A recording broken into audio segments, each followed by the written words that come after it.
President Trump. Let's go. Good to see you. You ready? How are you? I'm ready. I'm doing well. Thank you for your time. Thank you. All right, he tells me we're ready. So let's talk about Milwaukee. Democrats have pounced on what's been reported that you said about the city. They even put up billboards with what you allegedly said. So let me get right to it and ask you directly. Did you say Milwaukee is a horrible city? No, I didn't say it. They're liars. You know they're liars. They lie about everything. They've got the worst policy in the world. They lie about every single thing they do. I chose Milwaukee. I do say, and I say it all the time, I said it to you and I said it to anybody that wants to listen, crime is way too high, as it is in many cities, and they got to watch the election, because the election results last time in Milwaukee were terrible. I mean, it was just terrible what happened. But other than that, I like Milwaukee. I'm the one that picked Milwaukee, and they are just such liars, such horrible people. And we have to turn it. Look, Joe Biden's the worst president in the history of our country. There's never been anybody like him, not even close. And we have to win this election. About votes, because they're way behind in the election. Biden's way behind in the election.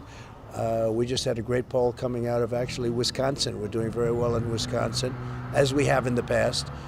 And frankly, they're doing that just for the purposes of the election. So no, you wouldn't support that effort, but what about permanently ending DACA? Would that be a priority in your... Well, we look at DACA, and I've looked at DACA for a long time. We dealt a lot with DACA. It's a complex issue, but there are some people that deserve to be here, but there are a lot of people that don't. When people pour into the country from prisons, they're murderers, they're drug dealers, and they're gang members, and we want to make them citizens. I'm not in favor of that. And just go back to the non-citizens who they're married to a U.S. citizen. There's not a window for them? We have to look at individual cases, but they're not looking at that. They're using that as an excuse to sign up people from all over the world that shouldn't be here. It's just an excuse. One more question for you. You're doing better in the polls when it comes to the African-American vote, but it's still an uphill climb for you. And I want to ask you something specifically. For voters, black voters who might be skeptical, don't know if you will fight for them when they see inequities, disparities in housing or the economy or on the job, what would you say to them that you would be a president for them in those situations? Well, I'm doing really well, better than any Republican's done in 100 years, actually. And I think that when they look at criminal justice reform that I got, that nobody else got, I got it, and without me they couldn't have had it. And other presidents tried, including Obama, but they just couldn't get it. Obama tried with Biden and they couldn't get it done, and a lot of people tried. I got it done. Criminal justice reform, opportunity zones. I got opportunities zones done with Tim Scott, the senator from South Carolina, great guy. And he had this idea, and we put it into practice, and it's been one of the most successful economic development programs ever. We did the historically black colleges and universities and colleges, and we were able to get that funded, which for years they never had any funding. They'd have to come on a year-by-year basis. We got long-term funding, more money than they needed, more money than they asked for. We gave it to them because we felt they needed it. I got very familiar with the heads of those colleges and universities. I say, why do you come back every year? They felt, and one of them looked at me and said, we feel like beggars. We come back to Washington every year to come, for money. And I got them long-term financing. I got that taken care of. And I think when the black people and Hispanic people too, the jobs, they look at their job numbers, they look at all of the things that we did. Nobody has done, and I say this, nobody has done more for the black person, for the black people, than anybody, than me, since Abraham Lincoln. That's a big statement, okay? Abraham Lincoln, that's a long time ago, but there's been no president that's done for the black people what I've done since Abraham Lincoln. I appreciate your time. Appreciate the opportunity to Thank ask you very questions. much. So, thank you for your time, See you sir. soon. We'll see you in a couple weeks. Okay, see you. Yeah. Let's go to the debate section and talk about how CNN is rigging the debate rules. Let's put it up there on the screen. So what do we have here? They have announced the official mutually agreed upon rules. Biden and Trump have agreed to mic muting, to podiums, and in an empty stage. So, quote, the debate, which will be hosted by CNN's Jake Tapper and Dana Bash, who we will get to later in the show, will mark the very first in-person showdown of 2024 campaign. Now, the rules that the two have agreed upon include 2 commercial breaks. The campaign staff will not be allowed to interact with their candidate during that time. Both candidates will appear at the uniform podium. Their podium positions will be determined by a coin flip. Microphones will be muted throughout the debate except for the candidate whose turn it is to speak. While no props or pre-written notes will be allowed on the stage, candidates will be given a pen and a pad of paper and a bottle of water. Some aspects of the debate, including the absence of studio audience, will be a departure from previous. As in the past, moderators, quote, will use all tools at their disposal to enforce timing and ensure a civilized discussion. But here, let's get into the nitty-gritty. In order to meet CNN's qualifications for the debate, candidates must satisfy requirements outlined in Article 2, Section 1 of the U.S. Constitution to serve as president. Both Biden and Trump meet those requirements, as does RFK Jr., Cornel West, and Jill Stein. Participants must file a formal statement of candidacy to the FEC. All 5 have done so. Here's where they get RFK. All participating debaters must appear on a sufficient number of state ballots to reach 270 electoral vote threshold to win the presidency and receive at least 15% in 4 separate national polls of registered or likely voters that meet CNN standards for reporting. Okay, so let's be very clear here about the polling and the 270 requirement, because here is how they are getting RFK. Let's go to the next part, please. As you can see clearly, the Kennedy campaign has said he submitted 3,300 signatures in Minnesota on Friday, listed the states, 19 states with 278 electoral votes where he claims ballot access, but at least half of those states have not yet verified that his submission is valid. So that, Crystal, is how they are really rigging it. Because he officially— This is outrageous. Because officially he's not on the ballot in those states, half of those states, which, why do they have any incentive to approve him? In the interim, why would you do it? They're like, no, we're keeping him off of the debate stage. Yeah, so that's right. He technically has qualified. He's going to qualify for 278 electoral votes, absent some crazy shenanigans. So this is my other thing too, when you look at the rules. Why is it that you're allowed to poll up to 15%? In there's no such thing as public polling, in NBC poll, whatever poll. So we can take like non-official polling, but officially you have to be on the ballot in for 270 votes. How does that make any sense? It's outrageous. It's just straight up rigged, to keep him out. That's right. Yeah. It's 100% rigged to keep him out. There's no doubt about it. Yeah.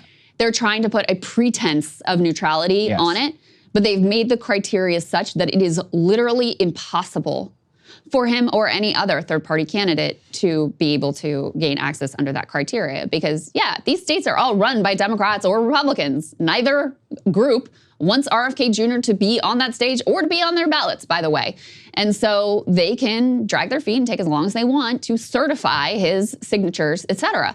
And so, this is their mechanism in order to make it appear like, oh, we have these neutral criteria and you just didn't meet it. I'm sorry, try again, try harder next time. No. You made it literally impossible. And it is outrageous. I mean, I'm not surprised, right? We knew the moment that CNN announced that they were doing this debate and Trump and Biden agreed, et cetera, we knew what it was gonna look like. But, this should be something, these debates should be something that is really protected in a democracy. But the Biden people wanna talk all about preserving democracy, et cetera, et cetera. It is dramatically anti-democratic to block out the most significant third-party candidate that we've had, since Ross Perot? Literally since Ross Perot, so it's 1992. So it's 15% in, multiple polls.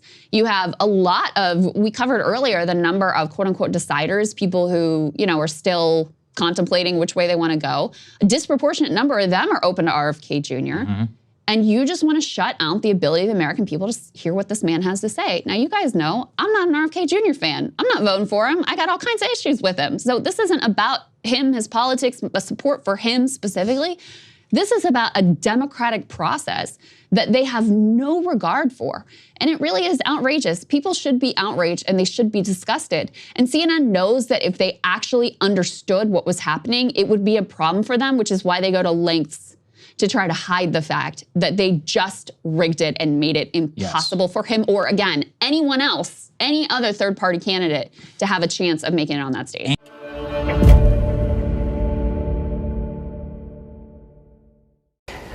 Mr. Kennedy, thank you for joining us. Thanks for having me. Let's first talk about this ballot access issue in Nevada. You submitted a new petition to the Nevada Secretary of State's office last week, despite filing a lawsuit a few days prior. This is because you learned that the 15,000 signatures you submitted months ago were invalidated because your running mate, Nicole Shanahan, was not listed on that initial petition. So what's your strategy now to get on Nevada's ballot for November? Yeah, we checked with the Attorney General in January, and we got his assurance, written assurance from his office, that that we could collect signatures without the vice president on the ballot. We collected then the 15,000 signatures as the Attorney General had directed us. We handed those in March 5th, and shortly after that, in May, the Attorney General told us that he had made a mistake and that we needed to list the vice president on our ballot petitions. So we are litigating. We filed suit immediately against the Attorney General's office.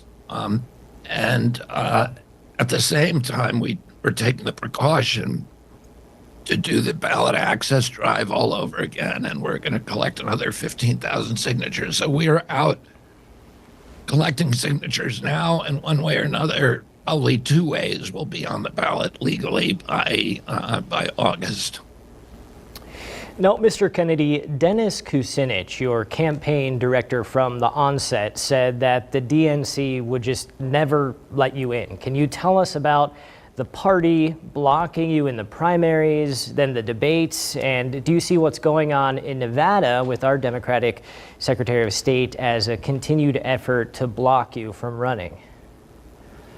Yeah, I think, there's definitely a pattern where the DNC is attacking. We just filed, for example, we filed 137,000 signatures in New York State.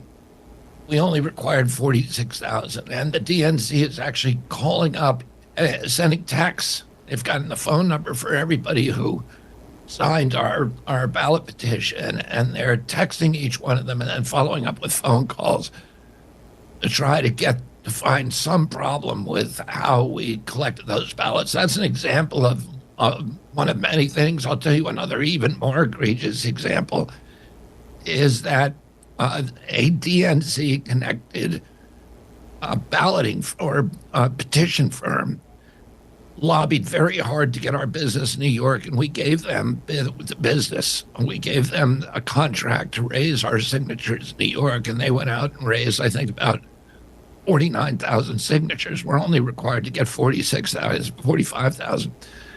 It turns out that they were committing fraud on virtually every one of those those signature petitions. They were doing easily discernible fraud that would be easily detectable later on. We didn't know what they were doing. We caught them. We have not used any of their signatures, so we had to pay for those signatures, but we threw them out because we didn't want to. And if we had relied solely on that firm, we would be off the ballot in New York. So there's a lot of dirty tricks going on, and but we're going to be on the ballot in every state. They said to us from the beginning that it would be impossible to pass. They said specifically that we would never be able to get the ballot sufficient signatures in Texas, in New York, in California, and Florida, and we're already on the ballot in all four of those states. And by mid-July, we'll be on the ballot everywhere. Now let's talk about this debate. So you've made the criteria of meeting that 15% threshold in more than 3 of CNN's chosen polls, but now they're making the argument that the candidates' names must appear on enough state ballots to get that 270 electoral points. Now, Donald Trump, Biden, their names aren't on any ballots. Your name is on a number. What's going on with this? What's your strategy to get on the debate stage? Well, under the FEC regulations, the party or the network needs to use objective criteria when it decides who can get on the stage. And they need to use pre-existing criteria. What the Washington Post found out was that that CNN actually colluded with the Biden campaign to develop criteria that was specifically designed to keep me off the stage. The criteria that they're now using is that you have to be a presumptive nominee of a specific party. Today, the FEC announced that that is not a valid criteria. So if CNN goes ahead and stages this debate without me, it will be an illegal criminal campaign contribution to the Republican and Democratic parties. This is the same crime that Michael Cohen was sent to jail for, but actually it's a lot worse. So the people, CNN now is in a position where they're going to have to figure out whether they want to violate the law, the criminal law, commit a criminal act by excluding me from the stage, and we're going to wait and see what they do.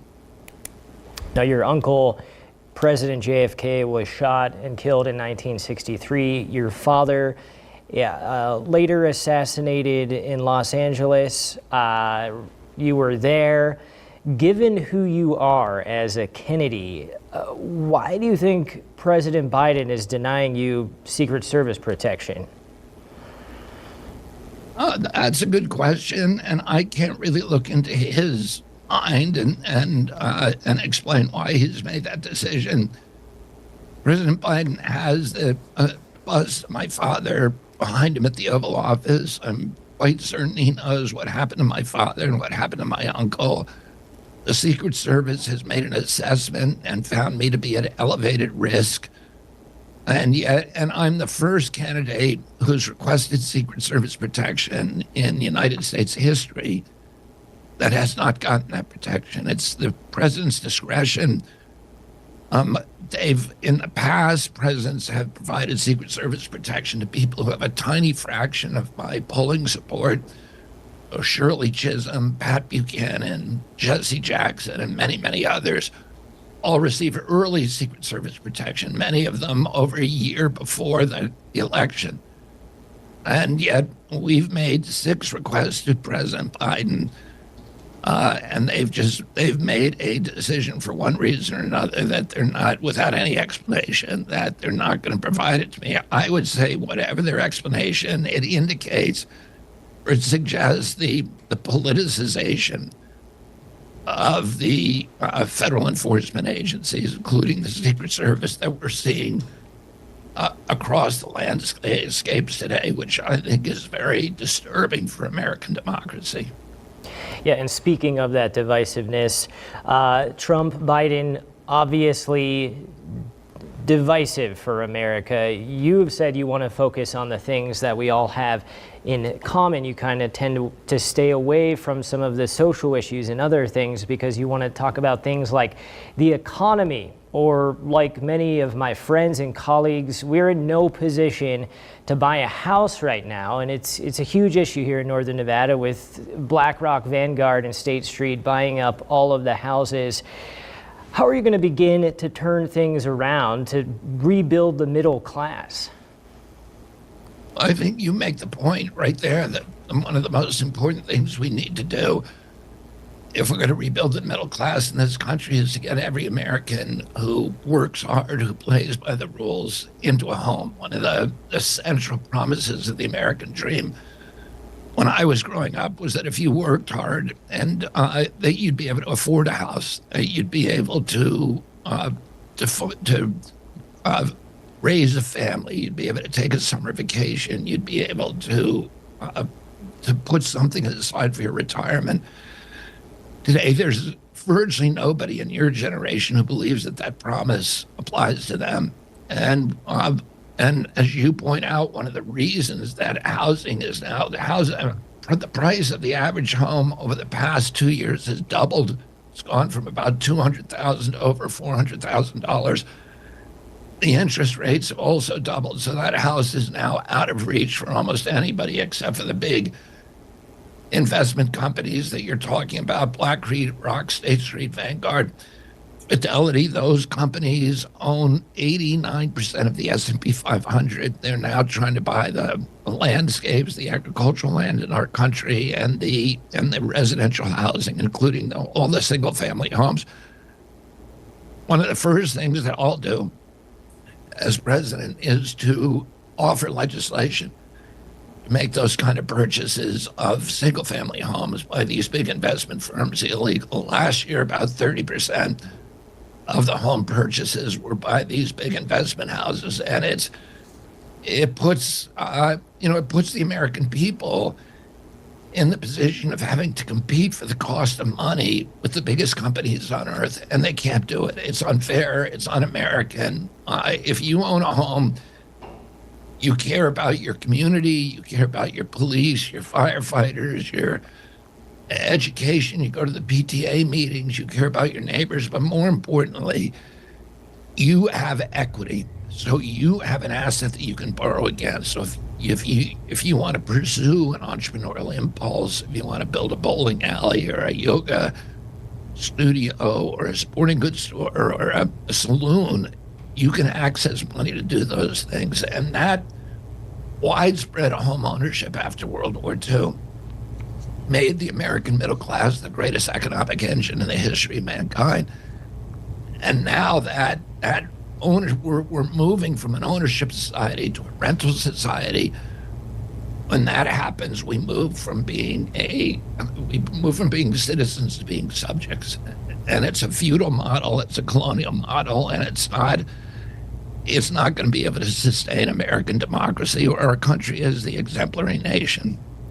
Now, final question here, and we want to thank you again for your time, Mr. Kennedy. You've said Biden and Trump cannot fix corporate capture in Washington, D.C. because they're entrenched in it. The CIA being controlled by the military-industrial complex, the NIH getting a lot of, and the FDA getting a lot of their funding from a big pharma. Now, you were one of the most prolific environmental lawyers in the entire country's history. How can you, as one person, begin to go into D.C. and begin to bring back trust in our institutions and begin to clear out this swamp, for lack of a better term? I mean, I think that's a good question. I've litigated against almost all these agencies, against the Department of Agriculture, USDA, against DOT, Department of Transportation, against FDA, NIH, CDC. I've litigated probably as much as any other attorney against EPA. And when you litigate against these agencies, you get a PhD in corporate capture. And I know in many cases who the individuals in those agencies are who are corrupt and who have spent their career amplifying this corrupt merger of state and corporate power. I understand the perverse incentives that put agency capture on steroids, the fact that FDA gets half of its budget from pharmaceutical companies, the fact that at NIH, individuals who work on regulating certain pharmaceutical products are allowed to collect royalties on those products. This is insane. And I understand how to unravel it. And, President Trump, I think, was sincerely wanted to drain the swamp, but he came in and he put John Bolton as head of the NSA, a swamp creature. He put Mike Pompeo as the head of the CIA. And he put Rex Tillerson, an oil executive in the State Department. He put Ryan Zinke, who's a coal and oil lobbyist, as head of the Interior Department. He put Scott Gottlieb as head of FDA. Scott Gottlieb was a business partner of Pfizer's. He then came to FDA, did a $100 billion favor for Pfizer, and then he left FDA to go back to Pfizer on its board of directors and collect his payoff. Oh, this is the swamp. These are all swamp creatures, and those are not the kind of people that I'm going to bring in to run these agencies. I'm going to be bringing people who are public-spirited, who are committed to the welfare of the American people, and who will not tolerate these agencies becoming sock puppets for the industries they're supposed to regulate. All right, Robert F. Kennedy Jr., we hope you'll join us again. Thank you so much for your time today. Thank you so much for having me. Today, though, CNN announced it had finalized the rules for your first presidential debate, now less than 2 weeks away, with both your campaign and the Biden campaign.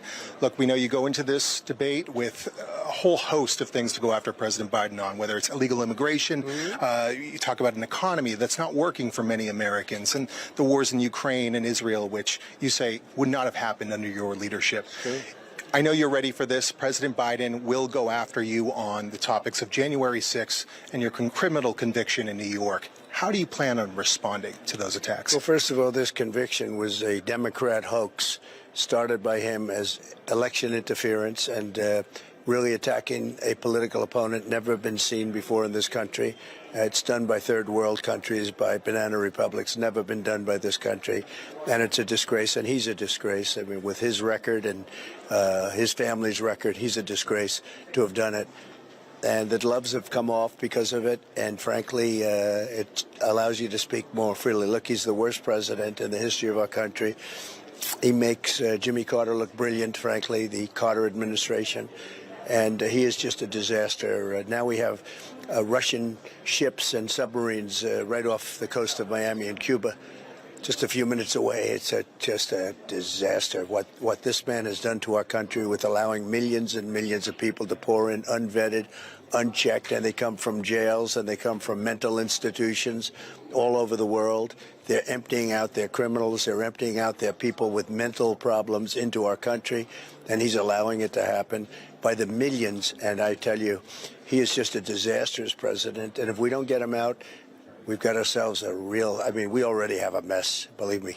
I'll get it solved, but it's just getting worse by the day when you look at what's happening to our country. Think of it, Russian ships circling Cuba. It's unbelievable. Mr. President, we're here in Detroit today. Hundreds of people coming out here in the highest black population city in the country to see you. What kind of economic policies will you enact as president that will help communities like this one, which are still trying to rebound after decades of decay?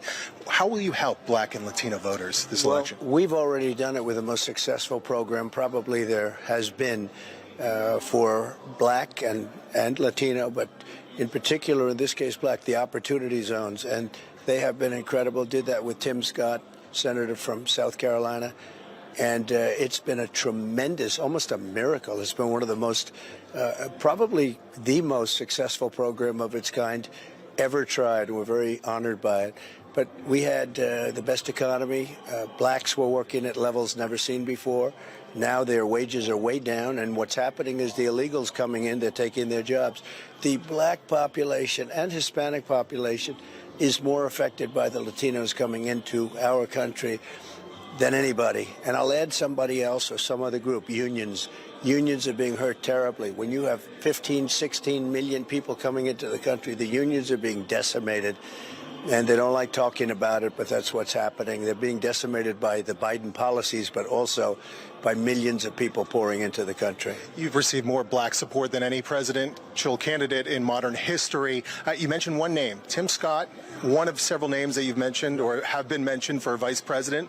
I know you said that you won't announce that pick until the convention next month. But when it comes to choosing a vice president, sir, how important is executive experience, whether it's in business like yourself or in government? Well, I think it's very important. It's something that comes natural to some and it comes very unnaturally to others, but executive experience is important. But a president is sort of covers all aspects. It's politics, it's executive and knowing what to do and knowing the feel of a nation and the touch and all these different qualities. You need everything. And you know, Tim is a very good man, and we have a lot of good people that we're looking at and we'll be announcing probably during the convention. But the most important thing, and I've said this quite a bit, and I guess a lot of people would say it, is if something should happen, something bad, I guess, it would have to be. But if something should happen, we have to have somebody that can step right in and do a great job as president. That's the most. Secondly, if they can help get you elected, that's good. But typically that never happens. It's up to the president or the one running for president.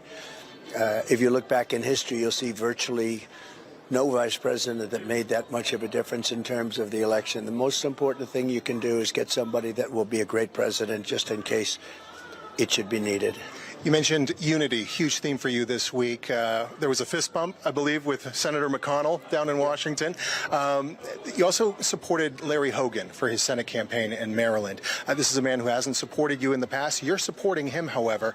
What is it about getting Larry Hogan elected, and how do you feel about him not giving you the same endorsement? Well, I don't know. I heard it was somebody from his staff, and it wasn't him that did that or said the negative thing. And, you know, he's obviously of a little bit different persuasion than me, but I think having Larry Hogan as opposed to a Democrat would be a good thing. And we'll see where it goes, and let's see what he says. I have not heard from him. I've heard from somebody in his staff, maybe that staff person, you know, somebody in my staff said something very bad about Larry, and I thought maybe we should try and get along, but we'll see what Larry has to say. I have not spoken to him at all, and if he has a good chance of winning, that's very important. All right, we're clearing up misconceptions today. I want to give you a chance to talk about Milwaukee. A lot of rumors this week, half-truths. What did he say? What didn't he say? When it comes to Milwaukee, home to the GOP convention next month, what are your thoughts in the all-important swing state, Wisconsin? I put out a truth just now because I heard the Democrats lie. That's all they can do. They have bad policies, open borders, bad military, the whole thing. Everything they do is bad. All electric cars. They want to have everyone driving an electric car, all made in China.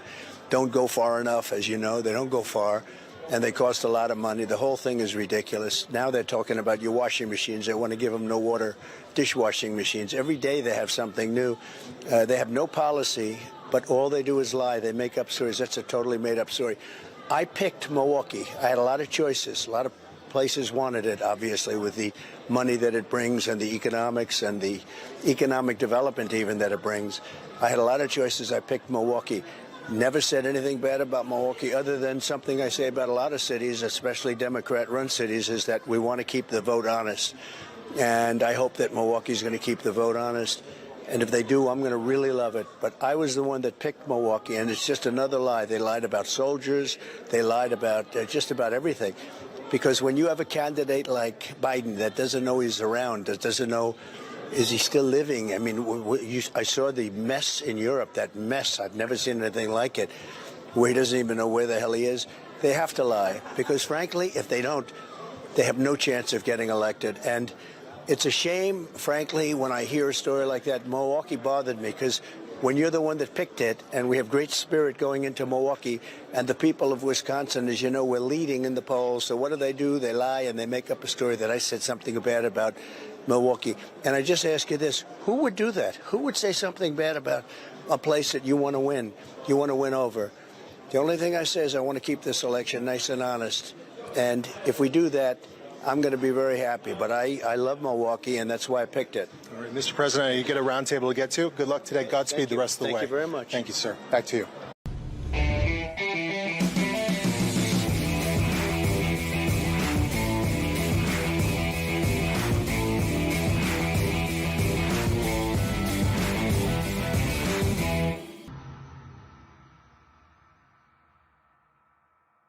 A Secret Service agent was robbed at gunpoint during Biden's trip to California. Ashley, come on this, please. Tell us what happened. You can't make it up, can you? According to the Tustin Police Department, that's in Orange County, south of LA, an unnamed U.S. Secret Service agent had his bag stolen at gunpoint. Police say the off-duty agent at the time, who was not hurt, actually discharged his weapon during the robbery, but the suspect managed to get away, and it's unknown if the robber was injured. Officers did find some of the agent's belongings nearby, but the search for the suspect and the investigation is ongoing.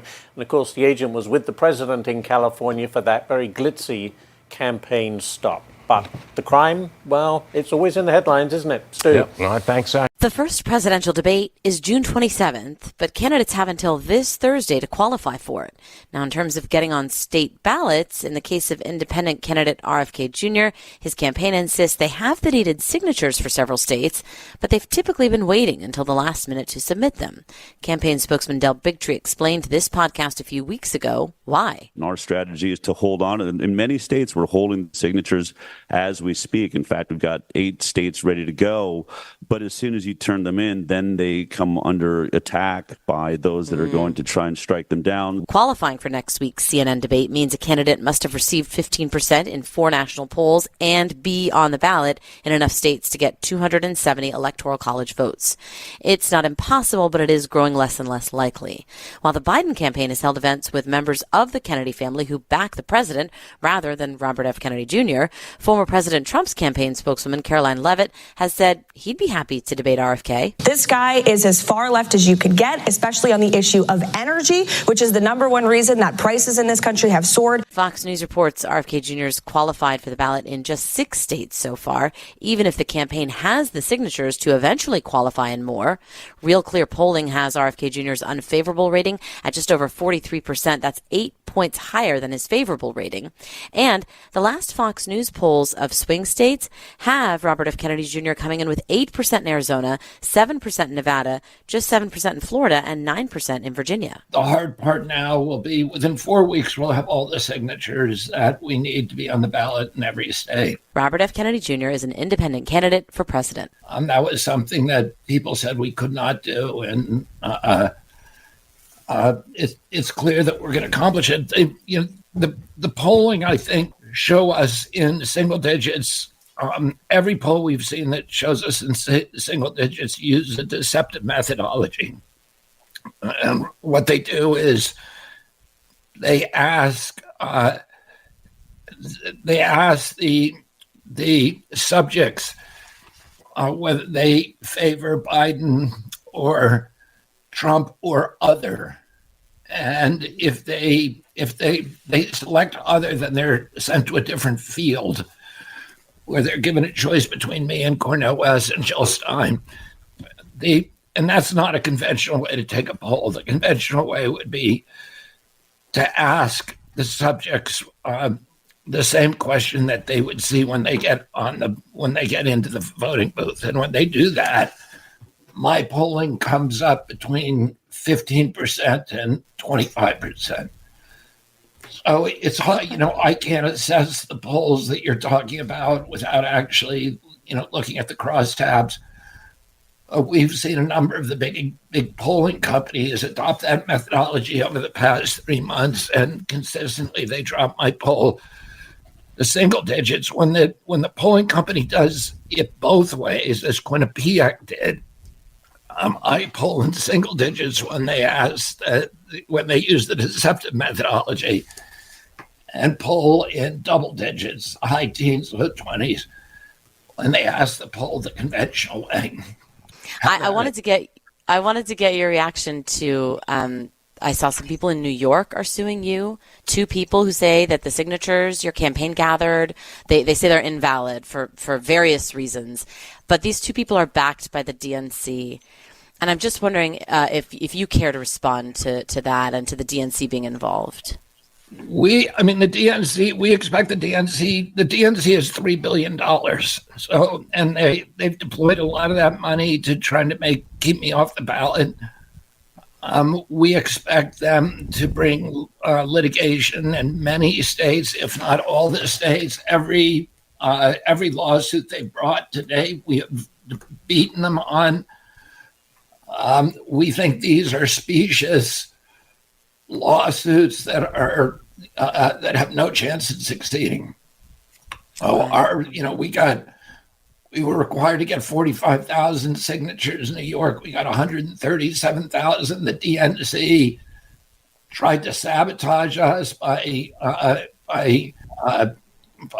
deploying a contract company that actually was fraudulently collecting signatures. They collected about 37,000 signatures with easily discernible fraud, and we fired that company. We threw out their signatures.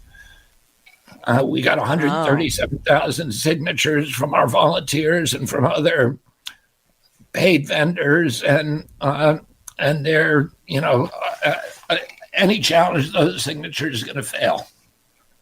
Somehow in this campaign, you found the time to make this documentary, Recovering America, and it's focusing on something that, we should all be talking about. A lot of us are talking about it, the overdose crisis, drug addiction. I specifically have heard you talk about a lack of community. I don't know if that was in reference to addiction, but I wanted your thoughts on how this crisis intersects with our communities, or a lack of community in many cases. Yeah, I mean, particularly with the younger generation, Gen X, the millennials, they're growing up in a completely different world and environment than I grew up in. They're growing up with social media. They're growing up with a completely different expectations from their country. In 2013, there was a poll taken of American young people under 35 years of age. And they were asked one question: are you proud of the United States? And 85% said yes. The same poll taken 5 months ago of under 35s, only 18% said yes. So you have 82% of young people who say that they're not proud of our country, and they have very little hope for their future, and they feel like the American dream has been the promise of the American dream is a broken promise.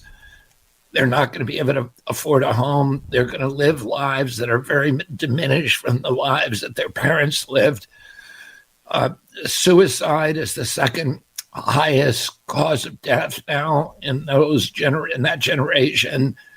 And the fentanyl crisis and drug overdoses killed 106,000 of them, about double just in 1 year. Last year, double the number of kids that were killed, American kids, during the 20-year Vietnam War.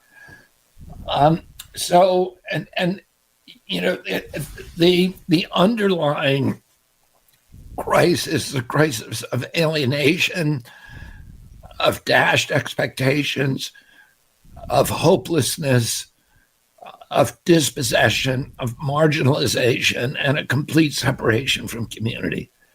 Yeah. And one of the programs that I'm going to initiate, that's going to be my Peace Corps program, is to establish rural farms, wellness farms, and recovery farms in rural areas all over this country. The biggest industry in rural areas now is prisons. And I'm going to change that and put these recovery farms all over the country where there will be no screens. So the social media, people will actually have to talk to each other. There'll be no PCs, no telephones. They will grow organic food, good, high-quality food, and they will learn a trade. Kennedy's solution to the overdose and drug crisis comes from the mind of a former addict. He himself used heroin for years following his father's death and is still active in recovery.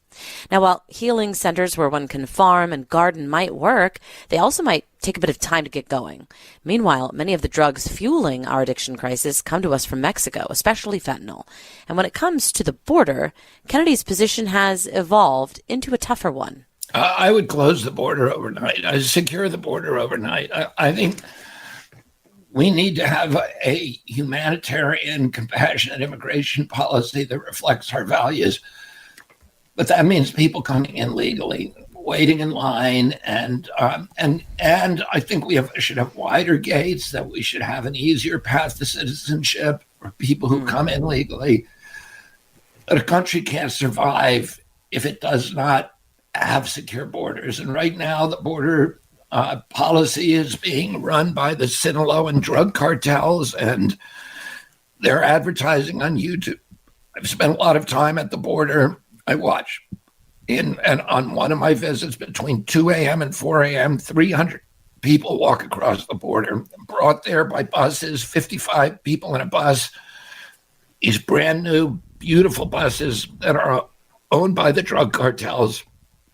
People are coming from, the first 110 people who came across were all young men from West Africa, military age.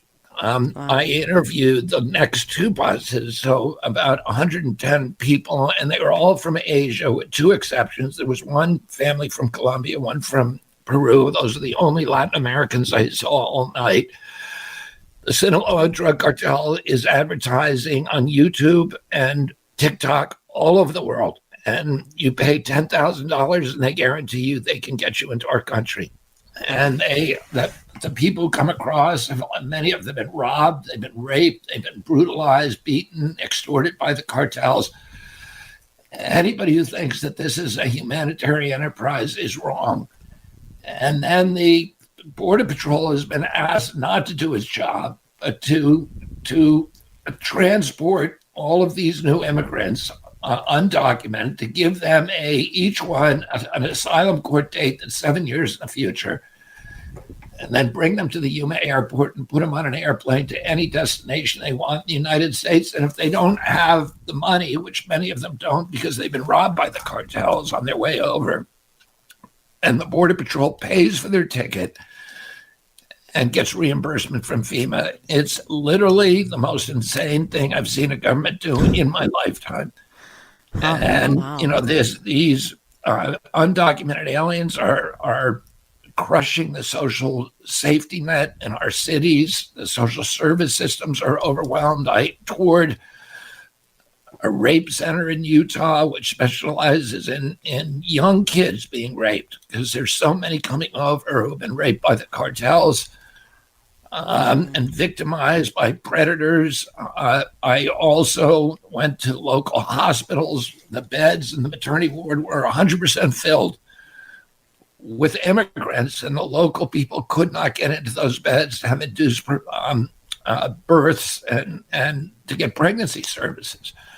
Wow. So, and you know, Yuma is a border town, and it is getting destroyed by this. The kindest people in the world there are very, very proud of the Americans who are meeting these and meeting these new immigrants with compassion. But it's unfair to them, and now every city in our country is now a border town because the number of immigrants coming across it's destructive for our country. And I'll end it overnight. I'm going to send 300 asylum court judges to the border. I'm going to hire 2,000 new Border Patrol, and I'm going to improve the morale on the Border Patrol by allowing them to actually do their job. I'm going to end the catch and release program. I'm going to restate the Migrant Protection Act, which requires individuals who come from other countries to Mexico with asylum claims seeking to get to the United States, they adjudicate those claims in Mexico, not in our country. And I'm going to fix the fences. I'm going to plug the 27 gaps in the wall, and we're going to do it very, very quickly. And then I'm going to issue passport cards to all Americans who can't afford them. So you can go to your post office, you can get a federally issued photo ID, and you won't be able to work in this country without that ID. The ID is not going to have your medical records. It won't have any other of your information. Wow. But we need a federal ID. We need government issued ID that's easily attainable.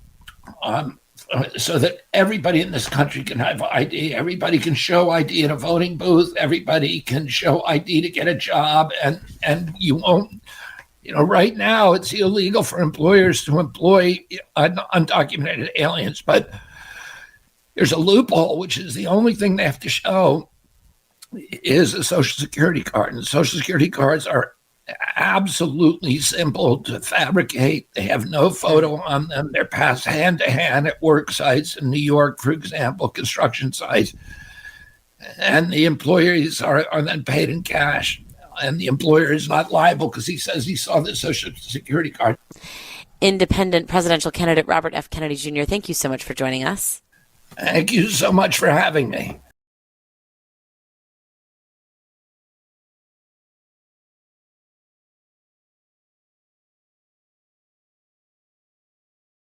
We've done more for, and I say this, I say it proudly, more for the black population than any president since Abraham Lincoln. That's a big statement.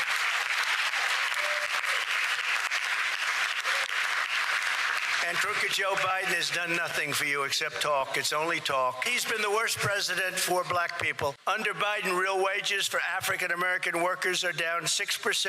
We lifted 6.6 million people out of poverty. Black Americans saw their largest increase in home ownership on record. Former President Trump slamming Biden's record with black voters in Detroit as the two candidates are neck and neck in the key swing state. Our next guest joins us live from Detroit, where he spent a few hours with Trump at yesterday's event. It's Michigan Congressman John James, who joins us now. Congressman, thanks for being with us. Hey, thanks for having me back on. You bet. You hear Trump's message to the black voter. We see some polling suggests he's really starting to resonate to some extent with the black voter. What do you think about that in Detroit as a possible effect for the way we see Michigan go in November? And look, in 2016, Donald Trump came into Detroit and asked black Detroiters what we had to lose. 8 years later, Joe Biden has shown us. President Trump came back to the hood with the receipts. He went back in, he talked about rising crime. He talked about rising interest rates. He talked about rising inflation. All things that hurt black Americans the most, hurt all Americans, but hurt black Americans the most. And Pastor Sewell, I think, made a very appropriate point that President Trump was in the neighborhoods.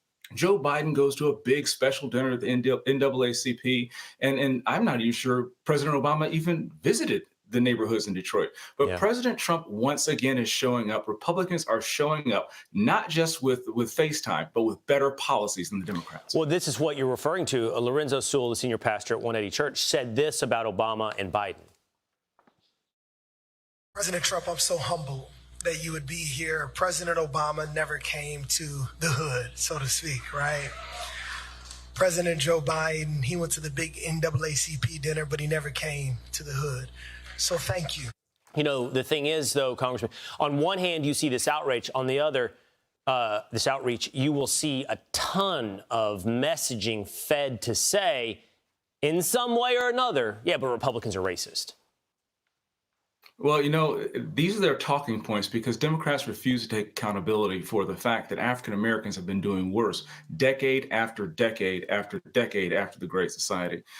Democrats and frankly, have been failing African Americans, but we can't just point the finger at Democrats. Republicans have refused to go into cities and to campuses all over the country. And we have to do what the original Republicans did, march down into where people are being oppressed. Then in the slavery times, it was oppression of the body, physical bondage. Now we have the obligation to go in and have an alternative suggestion, alternative ideas, and give people the opportunity to be free from the mental bondage that Democrats have over.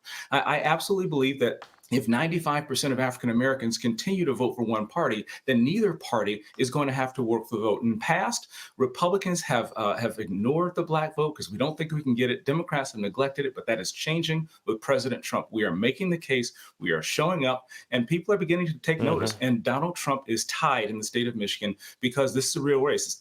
It's not just about black and white. It's not even about red and blue. It's about have and have-nots. And Democrats are making excuses, and Michigan is the center of the universe in 2024. Really fascinating way to say it, you know, to transition from physical bondage into modern-day mental bondage. You also said this on X in honor of Father's Day. You tweeted the following: "My dad couldn't attend college across the street from his house because he is black. Today, his grandson, his namesake, sat on the dais with me on the most powerful committee in Congress. God bless America.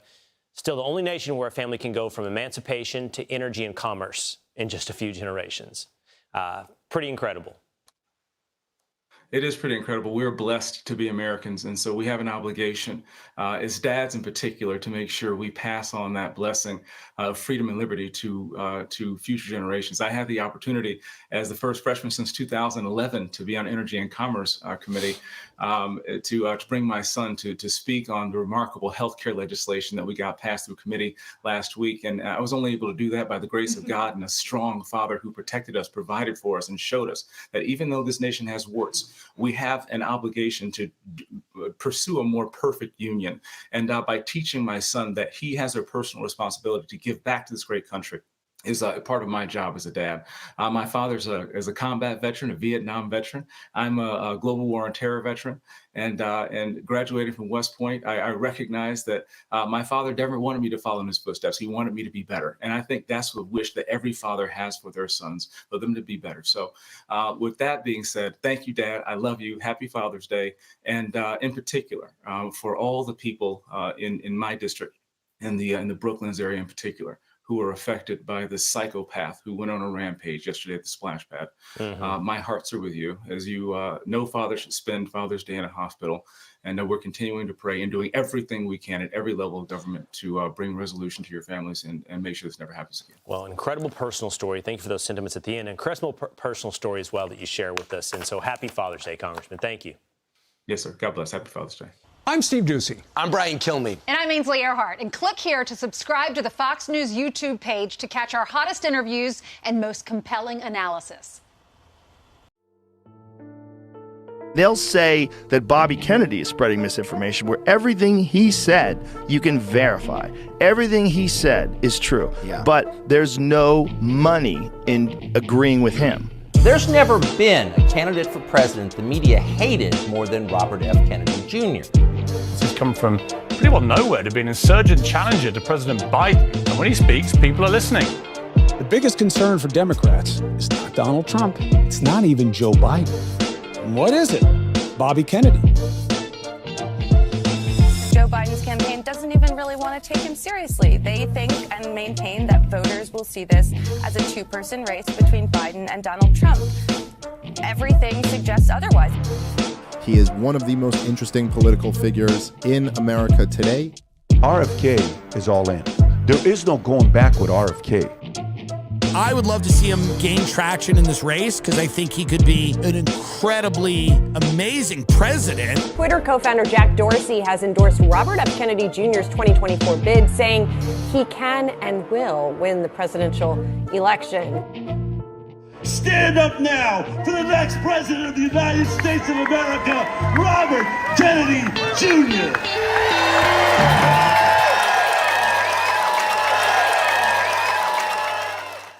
Polarization, which is more toxic now in this country than any time since the American Civil War, and poisonous and destructive, and it's all amplified by social media algorithms, and nobody even understands how they're working anymore. But they're all designed to pour concrete on that polarization and divide us farther and farther until we go into civil war. I don't know how anyone could end it, to be honest. Look at my campaign. I've got an equal number of people who are Republicans, Democrats, and Independents. I'm almost evenly divided. I beat both Trump and Biden among Independents, which is now the biggest political party. I beat them among people under 35. For the first time in history, self-identified Independents, 43% of the American public. That's huge. 27% are Democrats, 27 Republicans. The way that I've done this is by not feeding into the vitriol, not feeding into the anger. I'm not going to go to the culture war issues. I'm going to focus on the values that hold Americans together rather than these little issues that are orchestrated to keep us at each other's throats.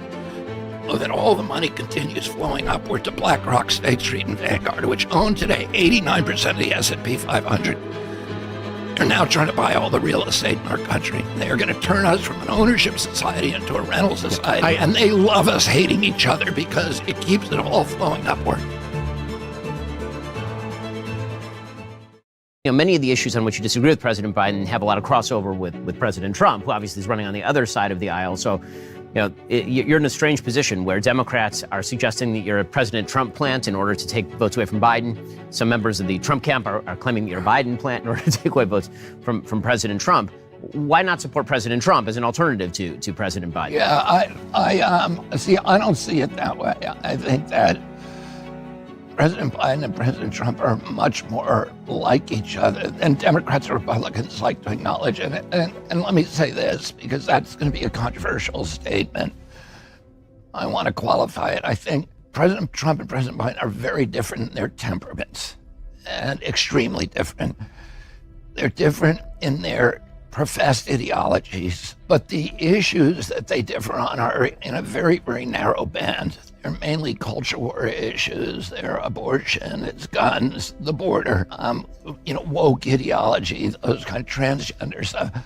Some of them very, very important issues. The border is the only one that I would say is even vaguely existential. But the big issues, neither of them has even taken positions on. The debt, for example, they're both equally bad on the debt, $34 trillion. The service on that debt is now larger than our defense budget. President Trump and President Biden are largely responsible individually for that debt. Within 5 years, 50 cents out of every dollar that is collected in taxes is going to go to servicing the debt. Within 10 years, and particularly if interest rates rise, within 10 years, 100% of every dollar collected in taxes will go to servicing the debt.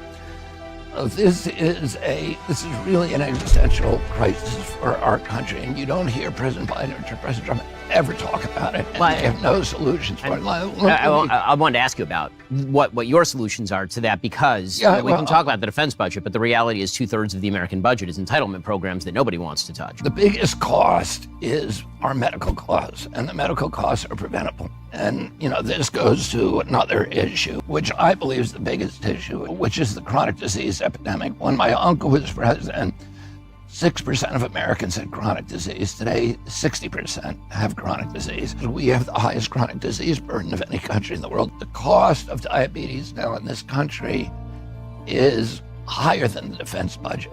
One disease. And that doesn't even include Alzheimer's, which has now been reclassified as type 3 diabetes. Alzheimer's coming from the same cause that's causing the diabetes, which is food. To poison food. We have 1,000 ingredients in our food that are banned in Europe and other countries. And they're killing us, literally. The autism rate in our country has gone from 1 in 10,000 in my generation, 70-year-old men, 1 in 10,000 has full-blown autism. In my kids' generation, it's 1 in every 34 kids, according to CDC, 1 in every 22 boys. The cost of treating autism alone is $1 trillion a year. This is existential for us. And then there's albuterol inhalers in every classroom. There's EpiPens in every classroom. Nobody's talking about this and explaining why the neurological disorders, ADD, ADHD, speech delay, language delay, tics, Tourette syndrome, these are diseases that I never heard of when I was a kid. Nobody ever knew about them. The great bulk of my followers are young people, and I do selfie lines after every speech, and one at a time they come up to me and say, I have POTS, I have ADHD, I have all these autoimmune diseases. This is killing us as a country in so many ways, not only national security and our ability to find people who are in shape enough to defend this country, but the cost of it is $4.3 trillion a year. So it is 5 times our defense budget. These are all issues that are ultimately the result of a corrupted system, a merger of state and corporate power. That no matter who the president is, that corruption of our system is going to spit out bad policies on this issue. Keep running up the debt, keep destroying our soil, keep poisoning our children, keep the chronic disease epidemic, and no way to solve it. That's why you can vote for Trump and Biden. You're going to get more of the same. We already knew they were both at 4 years in there, and they didn't change any of these things. They won't even talk about it because those policies are the products of a corrupt system, and I have the capacity to fix that system. He said the whole Cuban venture is a failure. Everything is lost. This is the worst day of my life. I had never seen him look down before. He used a string of 4-letter words that he didn't learn at Harvard, unless he went there in the 60s. He might have learned it then. I realized that this is the first time he had ever failed. He had never been through the fire of failure before. What was your meeting with President Kennedy after the Bay of Pigs like?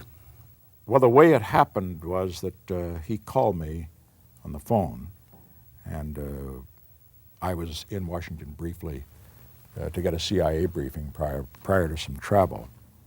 And he asked me if I could come down to see him. And I said, of course I would come, and we set the appointment for the next day. I should set the background for that, however. When I arrived in Washington, I arrived the day that the Bay of Pigs story began to break in the papers. I had an appointment that evening with Allen Dulles, the head of the CIA. He was going to brief me on foreign policy generally. The Washington Star reported that the landing had taken place. I assumed it had gone all right because I knew that it had been planned in the Eisenhower administration. I just assumed this was the one that was being carried forward by Kennedy. After you left office, you had no knowledge of its being carried forward, though. No, but I assumed it would be because it was well on its way by the time Kennedy became president. Then when Kennedy reappointed Allen Dulles as head of the CIA, I assumed that Dulles would continue to push for carrying out the particular plan. I'll never forget when Dulles came to the door. I opened the door and I shook hands and I said, come on in, Allen. I said, would you like a drink? He says, I would. He says, I really need one. I said, well, what's happened? He said, the whole Cuban venture is a failure. Everything is lost. This is the worst day of my life. And then he gave me chapter and verses what had happened. He said, the greatest mistake I ever made in my life was not tell the president that if he went in, that there was a chance it might fail and that he must not lose. Because what had happened, as Allen Dulles explained it, is that Kennedy had canceled 2 airstrikes, which were essential if it were going to have any chance to succeed. Canceled the strikes because he was concerned about the reaction he was getting from within his own administration, particularly people like Adlai Stevenson in opposition to what was being done. So I had that background before going in. So I went to the White House, and Lyndon Johnson was in the office at the time, and we shook hands, had a little idle chatter, and then we sat down. Kennedy in his rocking chair, I sitting over on a couch, and he proceeded to fill me in. How did he look? Beaten, very wan, very tired, harassed. I had never seen him look down before, never. But in this case, it was not surprising that he would look that way. And I felt incidentally complimented a bit that he felt that he could let his hair down, and he really did. He was, I may say, quite outspoken in condemning all of the people that advised him, the CIA, the military, the Joint Chiefs of Staff, all of those that advised him. He says, I asked every one of the sons of about this. They all assured me it would succeed. And then he got up and started to pace the floor. He used a string of 4-letter words that he didn't learn at Harvard, unless he went there in the 60s. He might have learned it then. But in any event, I felt that it was good that he had a chance to vent his frustration and his anger on this occasion. And he said to me, and incidentally, this tells us something about his past as well. He said that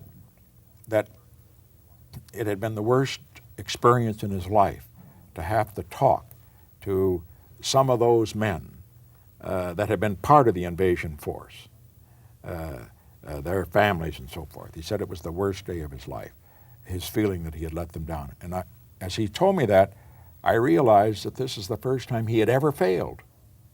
He had never been through the fire of failure before, and that's why it had such an enormous impact on him. Why did he want to meet with you? Did he ask for your support? Oh, of course, that was the purpose of it. Yes, he hadn't had me down before, no reason to it particularly, but in this instance he wanted the support of the Republicans for what he was not going to do, which was nothing at that particular point. Did he ask for your advice, or did you offer advice on what you thought he should do? Yes, I said that he suggested he would be interested in advice, and I said there's no question about what ought to be done. He said, you've got to get Castro out of there. I would find a legal excuse, maybe defending our base at Guantanamo, or saving the lives of American citizens who happen to be residing and are living in Cuba, to go in and take him out. And his answer was, well, he couldn't risk that because he had heard from Chip Bolin and other experts that Khrushchev was in a very cocky mood, and that if he moved in on Cuba, that Khrushchev might move on Berlin. So we kind of left that there. I then pledged my support, in addition, if he decided to do something in Laos, because his first speech after he became president had been with regard to the communist attempts to take over Laos. And you remember, he had said in his inaugural, we will fight any time, any place in defense of freedom. And Laos had been used as an example of where the United States might fight. And then I was really shocked to hear him say, no, we can't do anything in Laos. If we can't do something about Cuba, 90 miles away, I don't think the American people will support doing something in Laos where we might be confronted with 1 million Chinese. Of course, later on, it was he who made the decision to send the first 15,000 Americans into Vietnam. But that, of course, is another part of the story. So under the circumstances, the conversation went on. Did you try to talk him around to your point of view? As well as I could. I felt that I had to put it into the hopper. He has a very quick mind. You don't need to try to arm twist him or that sort of thing. And anyway, it would have been improper for me to do so.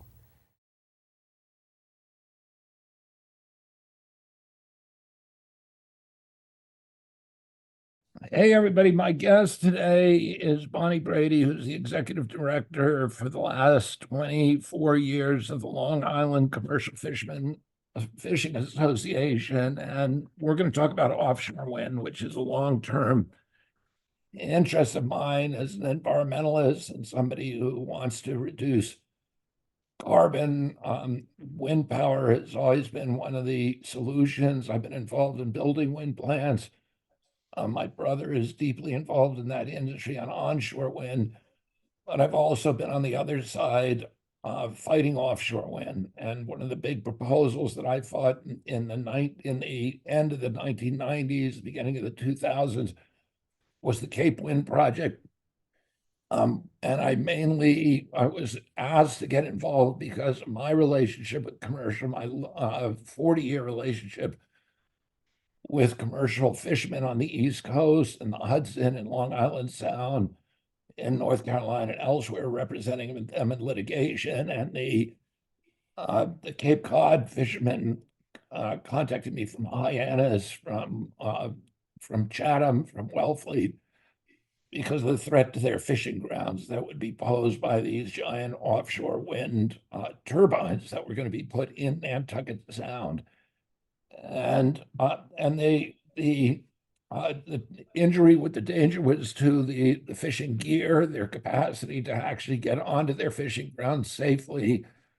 There were 4 million boating trips a year, and a lot of it in the fog on that part of Cape Cod. A lot of these boats don't have sophisticated radar, and it was a hazard. It was a boating hazard, and particularly when you've got high winds, if an engine goes out on the boat, they can blow down onto the turbines and and put human life in danger. And when you're hauling nets that are thousands of yards out behind your boat, that gear can also get wound up in around the turbines, and you can end up killing people and destroying fishing equipment. But there was other issue as well, which is that the power was the most expensive power that anybody had ever thought about in Massachusetts. The cost of my brother at that time was selling land-based wind in Massachusetts or 11 cents a kilowatt hour. And the base cost of Cape Wind was going to be 22 cents a kilowatt hour, raising over the next 5 or 6 years, I forgot how many, to 32 cents a kilowatt hour. So 3 times the level that land-based wind was charging. And, one of my points was that this was going to turn the public against wind power. It was going to turn fishermen, the boating public, but also the bill-paying public against green energy and wind because it was so wasteful. We now also have good information that the construction of these towers kills whales. It kills dolphins. And we're seeing these giant die-offs of endangered species, including the right whale. Only a few hundred left in the world, and they're dying on the beaches in the areas where these turbines are being built. So this is a flashpoint issue for the environmental movement. It is one of the biggest parts of Joe Biden's plan in the Inflation Reduction Act to reduce carbon. He has wind power finance, and he has a lot of carbon capture, which is another kind of industry boondoggle. So the money, it's been used to funnel money to the biggest corporations in the world, the BlackRocks, the State Streets, the Vanguards, the big companies that own these wind turbine companies, that own the generating companies, and huge, vast government subsidies for a very, very high price form of energy. And this is not the way we should be doing it. I wanted Bonnie on here today. Her nickname is Bon Quixote because she's been tilting at the windmills and trying to stop them and done an amazing job. Let me tell you a little bit about her. She worked as the Montauk Reporter and the East Hampton Star as a reporter from 1990 to 1994. Before that, she was a legislative correspondent in the United States Senate. She was a health volunteer for the Peace Corps in the early 90s. She helped run the Inlet Seafood Restaurant. She was their social media manager, and that's on Long Island. And then for the past 24 years, she's been the executive director of the Long Island Commercial Fishing Association, which is one of the plaintiffs in the litigation against 13 different wind power projects off of Long Island. There are now 50 of these projects nationwide, and almost all of them are controversial. So give us a little bit about the history and why this is a problem, Bonnie. Thank you so much for having me. I gratefully appreciate the ability to speak about this issue. Gosh darn, I began fighting offshore wind in 2003 when they wanted to put 200 megawatts of 2 megawatt turbines within 3 miles of state waters on some of our more important squid fishing grounds. I have just to fill this in for people. Your husband is actually a commercial. My husband is a commercial fisherman. He is a commercial trawler fisherman. He has a 64-foot trawler. He's been fishing since he was 15. He grew up on the Great South Bay, on Long Island in Babylon, and he's been doing it ever since. He's out there right now, in fact. When we first started looking at the problem, and this was the Long Island Power Authority that wanted to make it happen, I went to the OSPAR Commission in Europe because that would be the go-to place since there had been other things done in Europe. I was like, oh, it works in Denmark. I started to look into it and found that there's quite a bit of issues with offshore wind in general. The more I looked, honestly, the scarier it began. Then in about 2011, when the Obama administration put through their national ocean policy, they created regional ocean councils that were a quasi federal state commission with a head that was BOEM, and their goal was through marine spatial planning to basically zone the ocean area for offshore wind. What happened, and that was the only energy they supported. As a result, some of these leases started going in. The Deepwater Wind, which was the first one that we fought, was the 12 turbine, 130 megawatt facility that's on Cox's Ledge, which is, if you fish in the area, it's very important spawning ground for cod. It's considered a habitat area of particular concern. The Rhode Island council themselves said that if the project had been slated in state waters, they would have removed 38% of it because of its importance for habitat. That never happened. So we fought this because even though the wind farm is in Rhode Island, the cable is then traveling 51 miles, I believe, and plugging in Wainscott on Long Island on the East End. So we started with that most recently, and then these projects started just happening very quickly. We are actually, as much as I'd like to say that we're suing on 13 projects, we've already I think, suing on 2 so far. But the way this is going to be happening, there are lawsuits up and down the country because of these things for a variety of reasons. In Massachusetts, there's one group that is suing because of the endangered right whale, and that's coming right out of Nantucket. We are suing on the first record of decision, which is also Vineyard Wind. And for many of the reasons that you discussed that were back with Cape Wind in 2008 are the same reasons now, and that's the problem. I don't know if your viewers are probably aware, but the reality is that when it's fisheries management, we have the Magnuson-Stevens Act is the fisheries regulatory Bible that manages regional fisheries that are in the waters outside of state waters in the ocean from 3 to 200 miles. We have been working on the precautionary principle since at least the early 90s. And that means that anything that we do, depending on what your gear type is, how you fish, when you fish, there are huge books of regulations for each thing, where the nets can be, where they can't be, closures for spawning, for year-round, you name it. And so each fishery has their own set of regulations.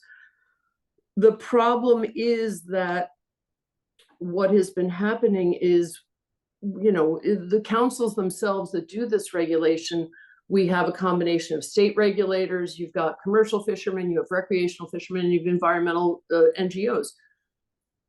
It's always been the precautionary principle, which is do no harm. Suddenly, our own EEZ is being leased out from under us on our prime fishing grounds. And what you talked about, the radar is unsafe. There are national security issues actually involved. The information that comes from Europe is not pretty by any means. You're talking about, an example would be the Thanet wind farm in England. There are, I believe there are 2 or 3 megawatt turbines, and there are sediment plumes under the water 24/7 that extend for up to 6 kilometers and are up to 500 feet wide. And that happens all the time. NASA can see them from space. And basically it's because they forgot about current. So you have this area that in England was known for cod, and gillnet fishermen used to fish in that area. Now they have to go all the way around to get to other fishing areas far away because of it. They told them it would take 8 months. It took 2.5 years. They weren't able to fish at all during that time. And the only money they made was after selling fuel to the survey boats. Fast forward here to the US, we have had what you mentioned, which was an unusual mortality event for 3 different species of large whale, all baleen whales that here in low frequency. The UME for humpbacks began in 2016 for the North Atlantic right whale and for minke whales in 2017. And coincidentally, much of the survey work started, some with something called an incidental harassment authorization or an IHA. Some just chose not to get one at the time. So when people say, oh, no, this started far before that, no, it started right then. You mean the die-off? The die-off started then. Right. Well, it started in 2016. In 2016, we knew there was something that was happening. And the only thing that was different, at least to my eyes, was suddenly this inclusion of these survey boats. You had surveys going on in Maryland and Delaware in 2015. In 2016, you had surveys at Bay State Wind, which was Dong, Danish Oil and Natural Gas, right off of Massachusetts. You had Vineyard Wind surveying. You had the Block Island Wind Farm being constructed then. You had South Fork doing survey work.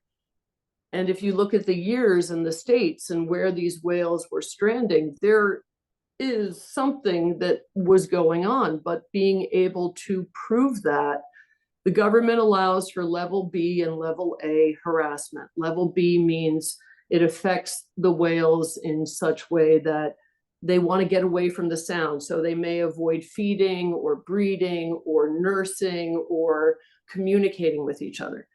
What level B also includes is something called temporary threshold shifts in hearing. That's temporary deafness. Level A includes all of the things I mentioned before and also permanent threshold shifts, permanent deafness. And now, by the way, whales communicate and they orient themselves using their ears. So they know where they are, what depth they are, where they are in the ocean, where their families are, where everything has to do with their ears, because sound moves so much farther through water than it does. And the whales have evolved that way. They rely almost on their ears. And so if you're deaf, you may be dead. No, I'm saying I've learned more about whales than I ever expected to in my life. You know, the medium frequency whales, they are the toothed whales. They echolocate, those that have the fleshy foreheads. And that's the whole thing where they sound, they communicate, they chase prey together exactly. You've got the high frequency dolphins, and then you have the low frequency, which are mostly baleen whales. Those whales do not have the typical echolocation that the other whales do. However, someone on the West Coast for a while, they thought that it vibrates off of their jaws because they're so much larger, and that's how they can hear. Then there was a graduate student that was able to get a whale head of a young whale into an MRI, and there's fatty deposits right above the bullae and the acoustic structures of the ear. So they think it might be more in a forward direction. But what you're saying, sound, right? Not only does it travels far faster, it travels for longer distances.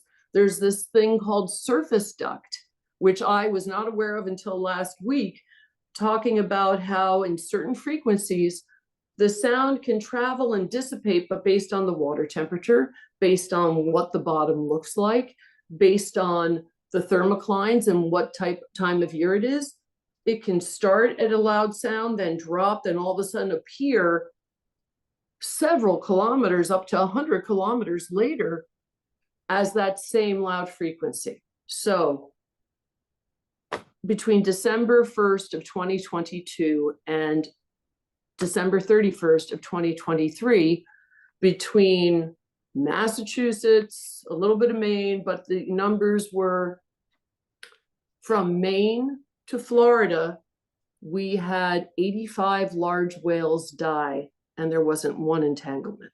There were ship strikes. You know, Sylvia Earle, I think, is the one that was quoted as saying a deaf whale is a dead whale. And in February, after we probably had close to 20 dead whales stacking up like cordwood, in 2023, we asked for a pause in all survey work and for a federal investigation. Why? Because the necropsies, the level B, which is a partial necropsy, and the level C, which are full necropsies, are proprietary to the stranding centers. Some of the stranding centers have unique boards of directors that include folks that work for offshore wind companies, either directly or lobbyists directly for them. So the only way during an unusual mortality event that you can get to look at those necropsies is through a federal investigation. And it wasn't just that. We wanted to be able to take a look at the black boxes that are in these giant survey boats. Everyone has to have it. Everything that goes on, you hear. Have confidential conversations with the protected species observers. Some of them, we've heard anecdotal things that they've not exactly been able to stop boats when they should have. Basically open everything up, lots of sunshine, and see what's there. And we're waiting now over a year for that. So,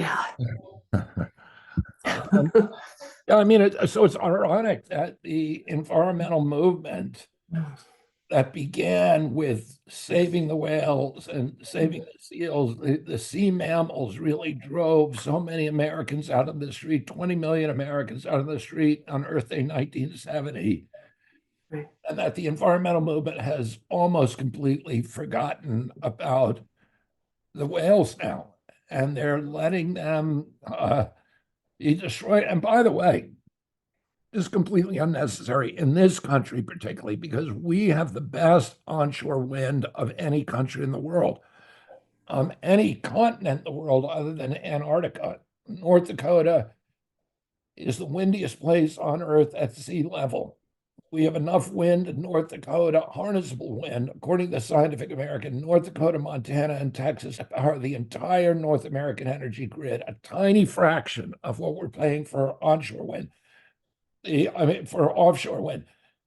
And you could say, well, we don't have enough places, land-based places that are low enough expense to build the wind for the New England grid, but Canada has virtually unlimited wind, and they want to sell it to us. They've got, of course, they've got hydropower, but they have tremendous amounts of wind going all the way up the Taiga into the Arctic, and it is really windy up there, and they can generate huge amounts of wind at a tiny, tiny fraction of the cost, 11 or 12 cents a kilowatt hour.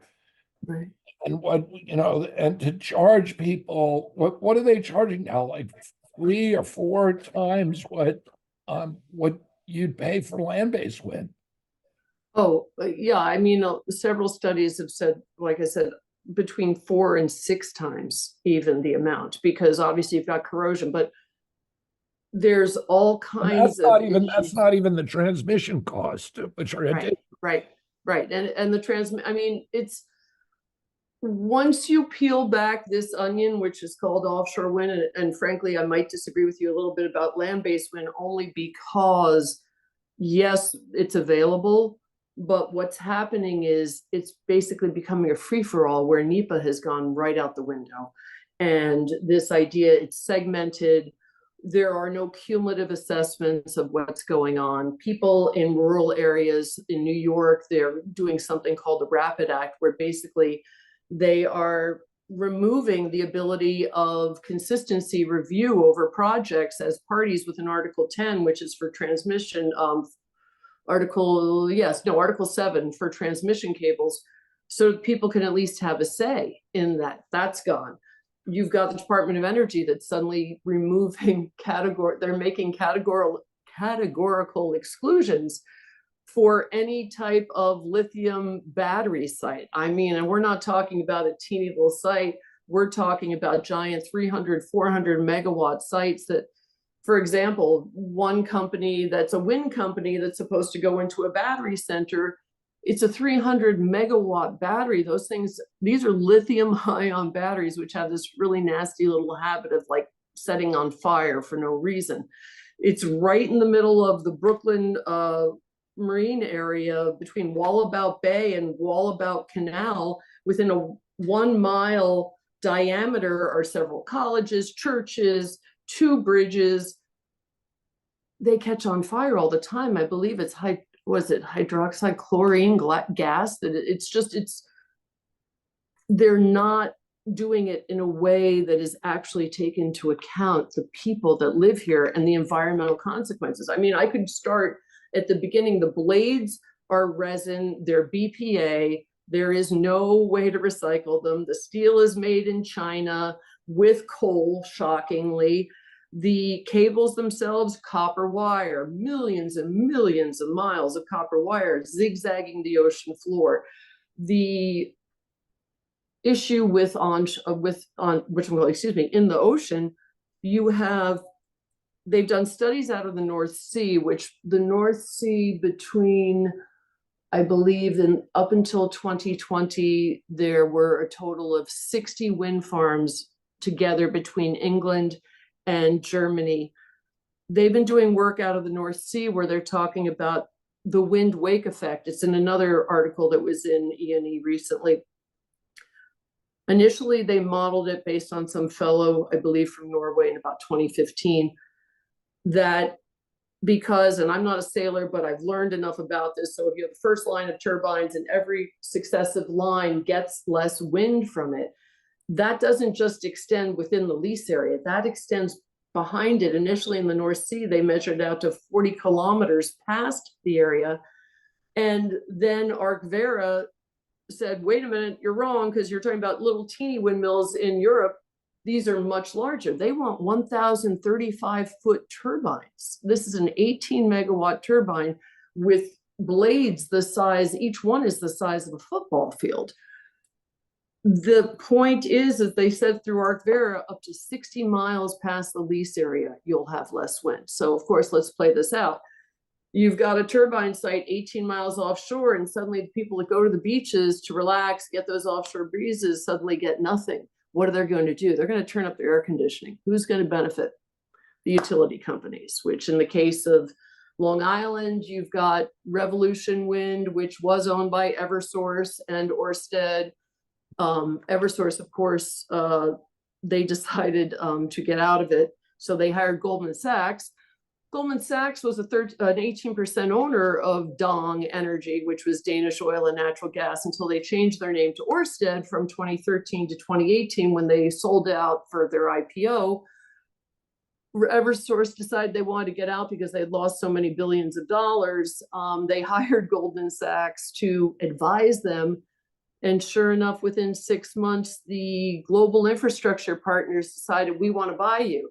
Turns out the head of Global Infrastructure Partners is the managing director of Goldman Sachs. And then several weeks later, BlackRock came out and said, oh yes, we're buying Global Infrastructure Partners. It's these foreign government-owned energy companies, Ørsted, 51% owned by the Danish government, Equinor, which has got 2 projects right south of Long Beach, they're 67% owned by the Norwegian government. They used to be called Statoil. We have Copenhagen Infrastructure Partners, which was created by the Pension Denmark, one of the largest labor pension funds of Denmark. We've got every other country known to man, multinational corporations, you name it. Iberdrola is involved with Avangrid with Vineyard Wind, which is right south of Nantucket. Nantucket, if all of the lease areas that go in, there's 9 of them, I believe, in the Rhode Island, Massachusetts wind energy area, which for those keeping count is 1,409 square miles, which is 2/3 the size of the Grand Canyon. So if you can imagine sitting at that vista and then a turbine 1 nautical mile apart in every direction. Iberdrola is Spain, and their largest shareholder is Qatar. I mean, the things that you've talked about in the past about corporate capture, we're right here, and we've been here for years. And they're just turning around, spinning with their LLCs, one sells, one goes, whoever's been putting into, everyone wants to be in clean energy, but when you get down to the specifics, the environmental specifics of this, there's nothing clean about it. So we're talking about the impacts on the fishery. Okay. Well, to start with, leasing areas matter. And when they started leasing the first record of decision, which is Vineyard Wind south of Nantucket, I remember, we went to meetings, we showed the fact that BOEM wasn't even aware until 2016 that when they did a lease area, the different states' fishermen that had federal permits would travel to the areas. So when Empire Wind was first set up, this is in the New York Bight, they told our organization, like, hey, New York, we're here. And I'm like, you've got to bring Massachusetts, you've got New Jersey, you've got Virginia, everyone, they all fish there.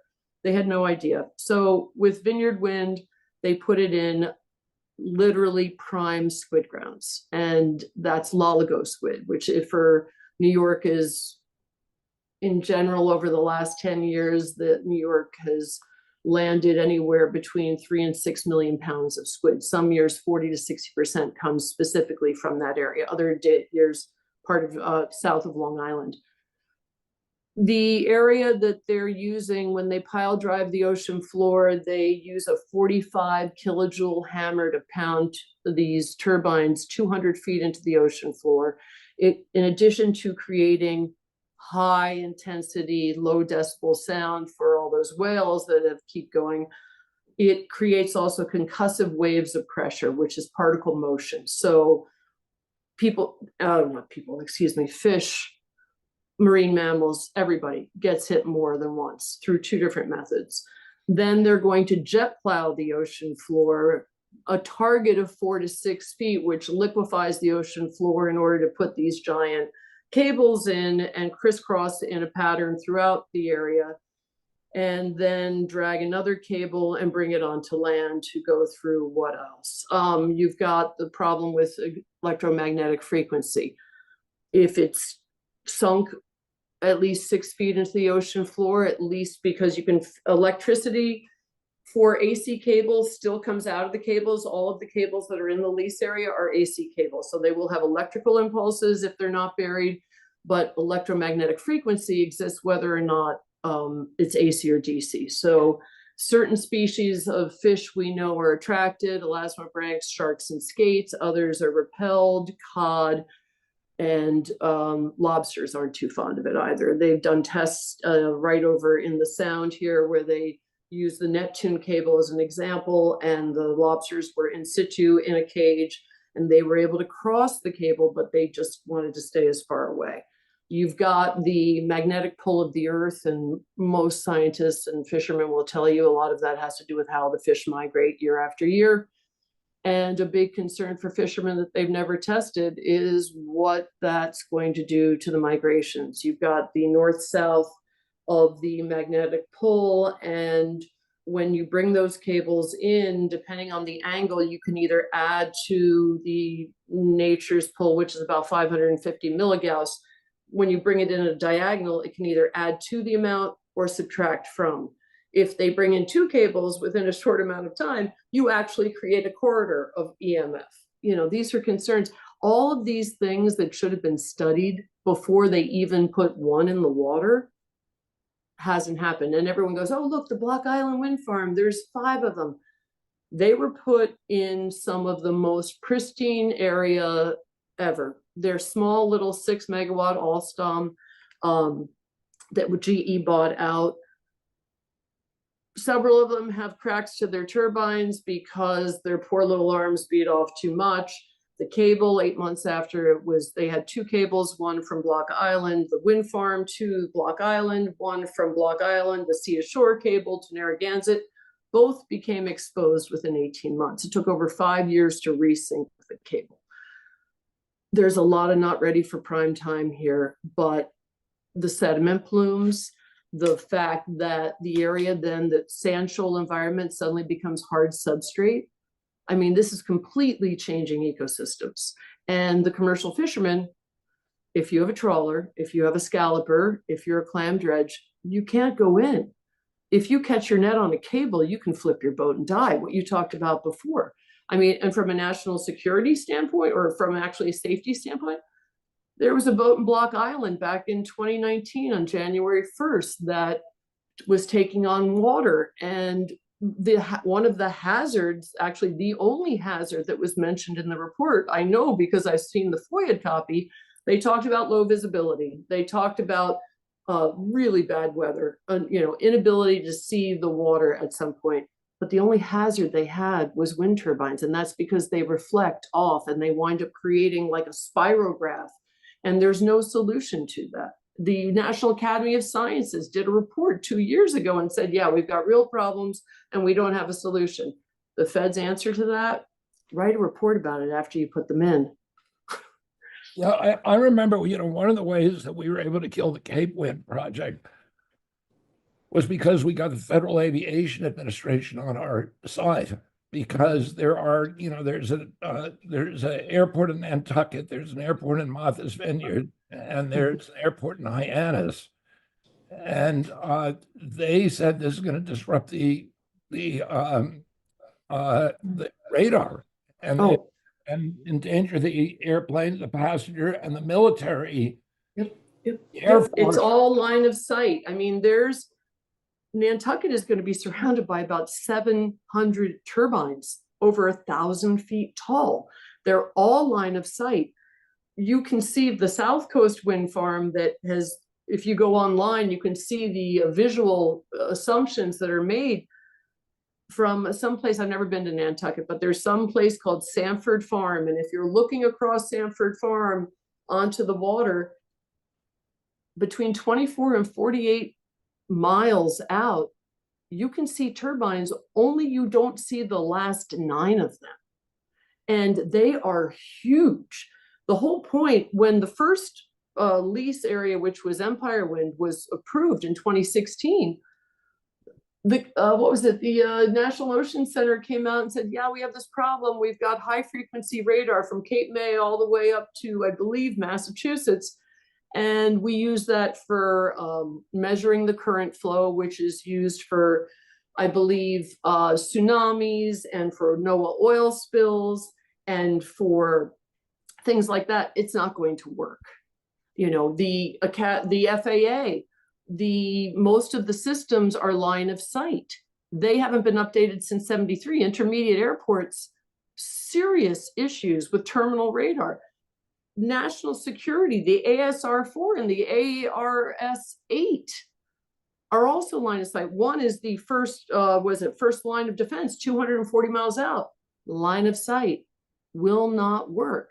And we're basically dog fencing ourselves in all the way down the Atlantic, from the Gulf of Maine, where they just announced, I think, 9 different lease areas with floating wind, all the way down to South Carolina, North Carolina. And nothing seems to stop them. Yes, back when Cape Wind happened, the government listened. Now you can go to the clearinghouse on offshore wind and mitigate, which is usually, I believe, put some money in someone's account for future. It's a time bomb waiting to happen. Yeah, so, you know, what chance do we have, beside me getting into the White House, what chance do we have of stopping this? You know, we're so. Let me ask you this first. Right. Where are you getting any help from the national environmental groups? No, nothing, because many of them have partnered. Look, when they created the National Ocean Policy with Marine Spatial Planning, their only energy source that they would approve was offshore wind. And a year prior to, actually a couple of years afterwards, Nature Conservancy said, oh, we're doing this portal, just kind of generically show us where you fish, not exactly where your certain boat does, but just in general for what the offshore and the inshore areas are. Pretty much to a man, every single lease area is in our offshore areas. So, and I actually know some people that used to work, or that still do, I think, work for NRDC that did the ocean stuff. I have been told that not everyone is really happy. There are people there that work for the oceans for years that have fought their whole life for the ocean. But when you do a landmark agreement with the wind company and take a certain amount of money, there's an NDA and a non-disparagement clause that goes with that. We know for fishermen, we've seen that. If fishermen take compensation because their gear has been lost with the Block Island wind farm, they tried to make some guy sign it in order to get a better deal for what he would be getting back. We know that there's been huge levels of financing. Everybody and their brother is getting money in order to study this, study the marine mammal issue. Oh, we don't know enough. We'll have to look and study it some more. This stuff is getting pile driven into our ocean. Right, actually, they're supposed to be starting now in Revolution Wind, Moorcox's Ledge. There's a lawsuit on that with Green Oceans. We've got Vineyard Wind. They have 45 turbines in, and they had to submit for a second IHA for the other 15. So we've got a comment period of 30 days. That's why we're suing. We are suing. We're not the lead plaintiff. Seafreeze, which is a processing house for many different fisheries in Rhode Island, they are the main plaintiff in the case. We've got New York fishermen, Rhode Island fishermen, and it is a pro bono case, and people have slammed me to death because it's, the Texas Public Policy Foundation is taking it. And I basically say, look, you can't fight the government by yourself. at this price. Anyone that would offer us pro bono, because I'm told, and I'm not an attorney, that this will be a case of first impressions, we're going straight up the chain. I mean, if this doesn't stop it, we're going to lose. It's the literally worst scenario for commercial fishermen throughout the U.S., bar none. And, unfortunately, I think many of the NGOs made what does I want to say? They made a deal with the devil. They knew it would get rid of us. And there's always been, lots of not necessarily best of friendships between the NGOs and commercial fishing. And some of that, back in the 80s was definitely warranted. But we're considered completely sustainable now. I mean, they just came out with the 2023 status of the stocks. 94% of the stocks that they know a status for, no overfishing is occurring. 84% are not overfished. We've brought 50 fisheries back from being overfished. We're held to a standard that no other country is held to. And we are getting beaten to death. It's really bad. Well, I'm going to help I get elected. That's all I can tell you, Bonnie. This is, this makes my blood boil. I've represented commercial fishermen for 40 years. They saved the Hudson River, and can I ask you, were you involved with the PCB thing for the striped bass in the Hudson with GE? That was my case, yeah. Oh, wow. Okay. So, right. So then the baymen out here, and we've dealt with that for a long time. And Peter Matheson, he did a lot of work talking about the baymen. Thank you. Thank you very much. The thing is that the American people don't understand. I mean, it takes years of reading these documents. I mean, BOEM's own document says that this will have that offshore wind, not only one lease area, not only one wind farm, but all of them will have a negligible effect on climate change. No effect on emissions, zero. So why are we selling off our own exclusive economic zone to foreign government-owned energy companies that don't care about our domestic food production, about our coastal communities, about anything except for money? And as soon as they make the money, because the IRA, it's just handing out free money like nobody's business, plus all of the tax credits that they're being given up front to be able to take and then turn into derivatives that they're literally selling on the stock market. I mean, it's not just fishermen.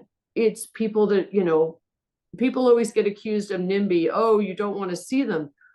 No one should be subjected to that. People go to places of beauty because they're beautiful, not because they can be completely destroyed for an idea that has no basis in reality. And I mean, I used to be a reporter. I can't tell you how many emails I've sent to whatever the reporter was, New York Times, Washington Post, wherever.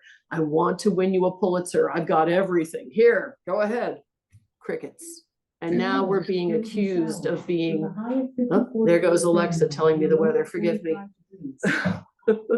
But now we're in a situation where commercial fishermen that were maligned for a long time are trying our best to fight for the ocean because we don't have anyone else to do it for us. Sorry to be a downer. Bonnie, how can people support you? How can they find you, Bonnie Brady? How can people? Well, they can find me on Facebook. I'm on Facebook. I'm on Twitter. And just so, yeah, I mean, I've heard all kinds of things, dark money. I don't even get a paycheck. So there's, I mean, I'm not completely altruistic in that my husband is a commercial fisherman, but I'm doing this because I've spent almost 40 years here in Montauk and I love my community. And I've seen these guys be put through so much to get to a part where we're doing the right thing and we're the gold standard. And then for people to come in like the Emperor's New Wind Clothes salesman and just sell the American public a lie, I'm going to go to sleep exhausted every night and wake up swinging in the morning because we have to. We don't have another choice. If they would like to help, there's a variety of groups out there that they could probably find on Facebook that are fighting lawsuits, and they're all C3s taking donations. We actually aren't taking any donations. Don't ask me why, but we're not. We are a C3 also, we're all about public education. And this, to me, I heard you, I don't know if it was in a speech that you had done or at that movie that I just watched last week, which I loved. It was hysterical at the beginning. And you talked about everything that you have done has brought you to the place where you are today. I can't agree with you more about offshore wind. This is every single thing I've learned from being a Peace Corps volunteer and a reporter and a paramedic, so I have a knowledge of biology, and working on the Hill and then doing this. It's all brought me to this place. And it's not just me, by the way. There are at least that I can think of a dozen people in each state that are working their hardest. We created a group called the Responsible Offshore Development Alliance. Oh, that's where people can do it. Responsible Offshore Development Alliance, Rota Fisheries. I'm part of the board, one of the founding members, and it was for us to be able to, when these leases started coming out super fast, you couldn't play whack-a-mole fast enough. I was going up and down the coast trying to do things. So we created this group. It's from fishermen on all three coasts, and we are trying our best. We're suing on Vineyard Wind also. We're suing on one of the Rhode Island lease areas and in other ones to be able to bring NEPA back into this process. So people can go to rotafisheries.org and they can donate there. That would be great. Thank you so much. Thank you, Bonnie Brady. That's Rhoda, R-O-D-A, Fisheries. .org. Rotafisheries.org. Please go there to support Bonnie and follow Bonnie Brady on Instagram and Twitter and Facebook. Facebook, sorry. And, it's okay. God bless you, Bonnie. And, please, I think you have my contact. So if I do get in the White House, I want to hear from you because we want to put an end to this. Oh, absolutely. Thank you so much. And if you ever get toward Montauk, I can introduce you to the fleet. I know they'd love to see you. Thank you so much. I've been there. I grew up in that area. So, and by the way, you mentioned Peter Matheson. Yes. Who was my friend and who wrote, the kind of the great book on the Long Island fishermen. But the Bayman, yes. Well, also Men's Lives. He wrote right. that book, which is an illustrated sort of homage to the Long Island fishermen, to this ancient fishery on Long Island, the striped bass, but his son, Alec Matheson, was the Hudson River keeper for many years, and he was my client for many years, and I knew Peter well, and and I spent a lot of time out there with the commercial fishermen on Long Island, the Bayman. Oh, no. So anyway, it's a pleasure talking to you.